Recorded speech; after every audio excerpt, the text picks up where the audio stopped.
When March rolled in, winter was just starting to fade, though the nights still had that bite to them. I was working late shifts at a small diner off Highway 129 in rural Georgia. The kind of place with a buzzing neon sign out front and the smell of fryer grease lingering in the air even after closing. Most nights after 9 were quiet. Just me, the low hum of the fridge, and the occasional car sliding past on the highway. That night didn't seem any different. A couple of truckers came in, 2 loud teenagers, and a woman in a wool coat who ordered black coffee and kept staring out the window. Then, just after 10, I noticed him. Again. He always sat in the same booth, the one in the corner near the window with the cracked vinyl seat. The little lamp above it flickered, casting shadows over his face. He never ordered anything. Not once. He'd just sit there watching the door. Watching me. At first, I figured maybe he was homeless or waiting for someone, but his clothes were clean, worn but not dirty, and the way his eyes met mine, steady, patient, cold, made me think he'd been doing this for a while. The place was small, so it was impossible not to notice him. Every night, no matter how empty or busy, he was there. Not reading, not on a phone. Just sitting still. That night, I was wiping down the counters. The fluorescent lights buzzed overhead, the jukebox in the corner hummed low, and outside, the wind rattled the window panes. Somewhere out in the dark, a dog barked once and went silent. By 11:30, the last customers had left. The door clicked shut behind them, and the diner felt heavier somehow. The man stayed put in his corner booth, eyes still fixed on the door. I told myself to finish closing up, but my eyes kept going back to him. Almost midnight, I heard footsteps crunching on the gravel outside. I looked up, and there he was, standing on the other side of the glass. His breath fogged in the cold, his baseball cap pulled low so I couldn't see his whole face. But I caught the lines in his skin, the way his hands trembled slightly at his sides. He didn't move, didn't say anything, just stared in. The back of my neck prickled, and my stomach knotted. Then the rain started, tapping against the glass. I called the sheriff's office, told them there was a man outside who never ordered anything, who just sat and watched. They said someone would come by. I locked myself behind the counter and flipped on every light. The bright bulbs threw long shadows over the empty tables. Outside, he stayed where he was, barely moving except for a twitch in his fingers. The rain kept getting louder. Minutes dragged by. I kept glancing at the door, waiting for it to shake. But it didn't. When the deputy finally pulled in, I looked toward the window. The man was gone. No footprints in the wet gravel. No sign he'd been there at all. The deputy searched around with a flashlight, sweeping the woods and the roadside. Said maybe someone had gotten spooked and left. I nodded, but the feeling in my chest didn't ease. The next night, I didn't expect to see him. I told myself I was overthinking, but just after 10, there he was again, sliding into that same booth like nothing had happened. It wasn't raining, but the air was damp and heavy.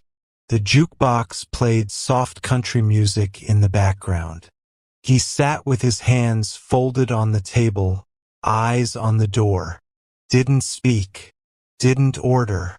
A few regulars came in. 2 fishermen laughing over beers, a young woman on her phone. None of them seemed to notice him, but I did. When closing time came, the man appeared outside again, close enough for me to see that faint tremble in his hands. I called the police again. They showed up fast, flashlights cutting through the fog in the parking lot. but just like before, he was gone. No prints. No sign. After that, it started happening more often. Sometimes I'd catch him reflected in the mirror behind the counter, standing just at the edge of the dining room. Other times, I'd unlock the front door in the morning and notice it was already open a crack, even though I'd locked it the night before. I asked around town. No one knew who he was. No missing person reports matched him. The sheriff's office promised to patrol more, but the man kept showing up. The strange thing was, I never felt like he wanted to hurt me. It was something else. Like he was just waiting, watching for someone who wasn't me, but seeing me instead. One night, before closing, I saw something on the table in his booth, a piece of paper folded into a tiny square. When I reached for it, my fingers shook. The man stood and left without a word. Under the flickering light, I unfolded it. It was a faded photograph of a woman and a little girl, smiling on a summer day. The edges were yellow and worn, like it had been carried for years. On the back was a date in shaky handwriting, March 3rd, 1987. I don't know what it meant, but I've never forgotten his eyes, patient, unblinking, like he was still waiting for someone to walk through that door. And every time the door creaks open late at night, I wonder if it's him. It started on a Tuesday evening, the kind where the air felt heavier than usual and the school hallways echoed more than they should. The kind of evening that made you notice your own footsteps. I'd stayed late, papers spread across my desk in a messy half-circle, red pen bleeding marks over half-finished essays, the overhead lights buzzing faintly above me. When I finally gathered my things and stepped outside, the parking lot was quiet, the wide Texas sky turning the last shade of orange before night took over. The lot stretched far more than it needed to for a small-town high school, asphalt lined with faded yellow paint, lampposts flickering in places like they hadn't been replaced in years. 2 rows away, under the dim halo of one of those flickering lights, sat an old sedan. Maybe late 80s, pale green, or maybe blue. Hard to tell from that distance. Someone was in the driver's seat, completely still, headlights casting a narrow beam across the row where my car sat. I told myself it was nothing, maybe a parent waiting for their kid at practice, but it didn't feel right. Practice ended hours ago. I unlocked my car, the click echoing louder than it should have in the stillness, tossed my bag into the passenger seat, and tried not to look over again. The whole drive home, I couldn't shake the image of that unmoving silhouette, the way they'd been sitting too still, too deliberate. The next night, same thing. 2 rows away, same spot, same headlights pointed toward the walkway from the school doors to my car. The driver didn't smoke, didn't look at a phone, didn't move at all. By the 3rd night, I had already started glancing toward that section of the lot before I even stepped outside, my stomach tightening when I saw the shape of that car there again. It became a ritual. Leave the building, scan the lot, see the sedan, and try to act like I didn't notice. I mentioned it to Kyle, the history teacher whose classroom was 2 doors down from mine. He laughed at first, said maybe it was a lovesick janitor or some weird parking habit, but when I asked him to walk out with me one night, he agreed. That night, the car was there again, headlights angled toward my row. I pointed it out. He squinted through the glass doors, frowned, but before we made it outside, before our feet even hit the concrete, the car was gone. I didn't see it leave. It just wasn't there anymore. By the end of the 2nd week, the sight of it had become this strange constant in my life, like the ticking of a clock you don't notice until it stops. I started parking closer to the building, near one of the brighter lampposts, but it didn't matter. The car was always somewhere with a clear view of my walk to my own vehicle. Once, I took a longer route around the lot, pretending to head toward the back dumpsters just to see if the driver reacted. They didn't move, not even their head, just sat there, a shadow inside a shell of metal, while I circled wide and climbed into my car from the passenger side to avoid walking in front of their headlights. Then one Thursday it rained. Not a light drizzle, one of those Texas downpours that turns parking lots into rivers. I left earlier than usual because grading could wait, rain pounding against the classroom windows. When I stepped outside, the lot was almost empty, water sheeting across the blacktop, headlights from the street casting jittery reflections. For the first time in over a week, the sedan wasn't in its usual spot.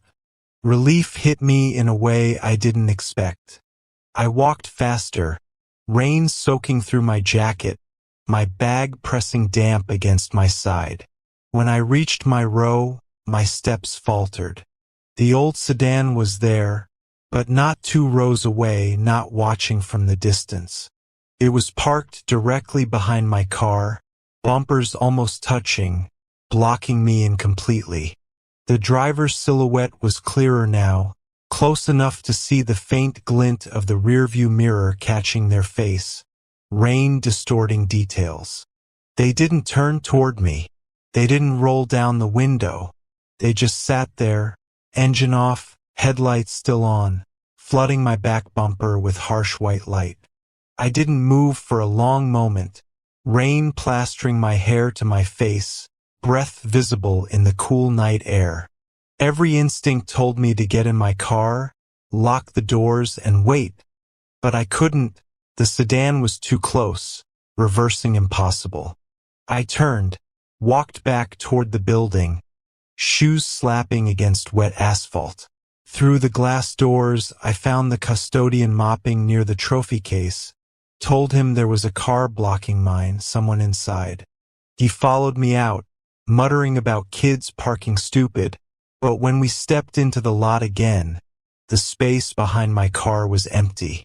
No taillights vanishing into the street, no splash of water from tires pulling away, just wet pavement and the sound of rain.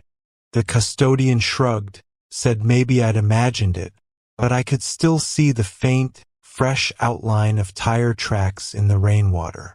I drove home that night with my hands tight around the steering wheel, watching my mirrors the whole way.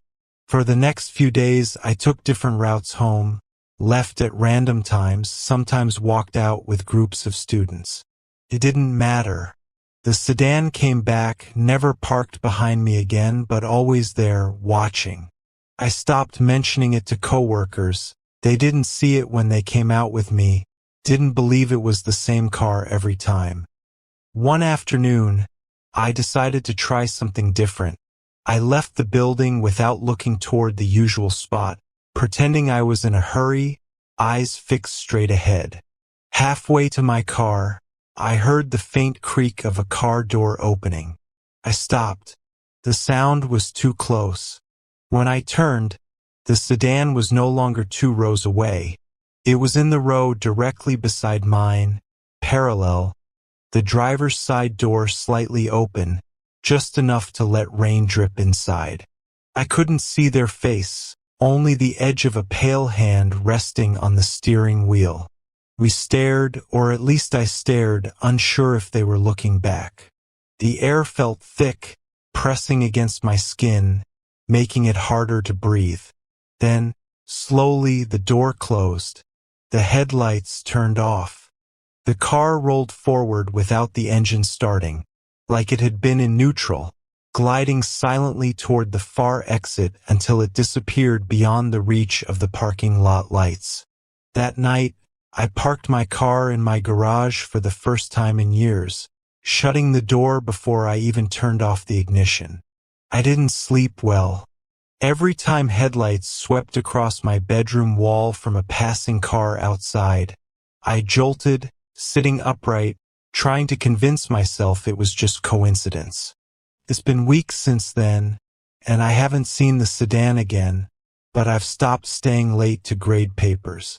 Sometimes, though, when I step into my driveway at night, I still feel it. That same weight in the air, like somewhere in some other lot under some flickering streetlight, the sedan is sitting with its headlights already pointed toward me.